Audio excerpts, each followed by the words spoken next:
extremely important that right now, in many ways, you must function at your peak. If anyone wants to function at their peak, or if any machine wants to function at its peak, one important thing is, you must remove all the frictious elements. You must remove all the friction within yourself. Taking away the friction within oneself is vital. Generally, handling all the friction so that the machine functions smoothly is called engineering. We are talking in engineering once again. Well, we've been talking for 40 years. What do you think I've been talking about? Well, you thought if your headache went away, your backache went away, and you function a little better in your business and you think you have achieved something. No. The important thing is, if you sit here, in your physical body, in your chemical self, in your energy body, in your mental body, in your emotional structure, there is no friction. Once there is no friction here, now you will see how to transact with the world. Transactions, not need-based transactions. Transactions that could transform. Transactions that could make individual human beings transcend many things. But when there is friction within you, either in the mind or body or your chemistry or your energy, all your transactions will be need-based.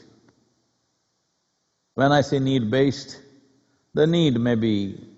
fundamental thing is food, sexuality, economic comforts, various other things, social, other kinds of stuff. Needs and needs and needs. Something wrong with them? I'm not saying anything wrong with anything.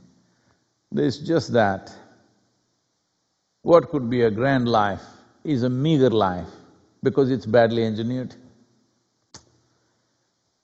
Though the basic platform that's given to us in the form of natural design is fantastic, how we build it, what material we put into this, and how we arrange things within ourselves will determine whether there is friction or not. Today, it is… these things are very amusing to me, but don't take me wrongly, all the medical people, scientific people. It's very amusing for me to see a lot of scientists are talking in terms of inflammatory markers.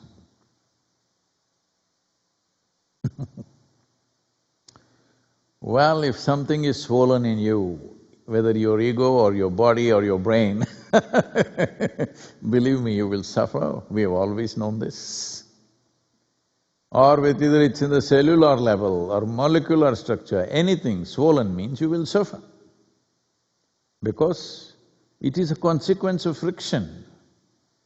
Well, you may have many names for this, stress, anxiety, this one, too many names.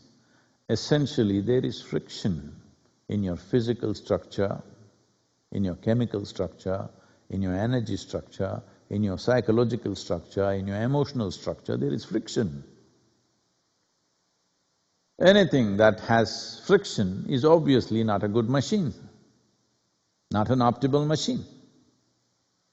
Whole lot of engineering has been done to…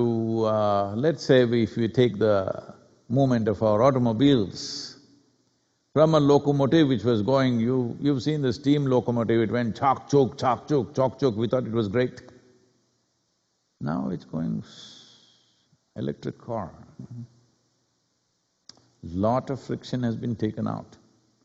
As friction has been taken out, consumption of whatever fuel it was consuming has gone down significantly. And as this happens, the atmosphere is better. So take the same example for yourself. If you are like a steam locomotive, all over it spills, have you seen? Smoke is not only coming up there, steam is spilling out here, heat is going there, water is spilling out somewhere else, all over the place. If you are like that, a steam locomotive, I like them, because I grew up around railway atmospheres, my father working for Indian Railways. I loved the steam motorcycle, steam locomotives because, there was a certain grandeur to it, but it's a desperate, horrible grandeur, which is burning enormous amount of fuel and creating a big racket and throwing things all over the place. Are you one of them is what you need to check right now. Are you that kind of a machine that you gobble up too many things and you create too much friction and heat and throw things all over the place? If you go next to your steam engine, once in a while it lets out steam. At that time if you're there, it'll blow you away. Are you like this at least once a day? So, it is time that you engineer yourself into that kind of a machine, that it's largely self-sufficient. There is solar energy, there is water, there is air, and of course there is food. Machine should run smoothly on this. The rest of it is… you can play it the way you want. How much, what, one can decide according to their individual inclinations or by choice, not by compulsion. That's the important thing. So creating a conscious planet means just this. First of all, you have removed the friction from this system. Once friction is gone and you're well engineered, now being conscious is natural because this is the nature of a human being.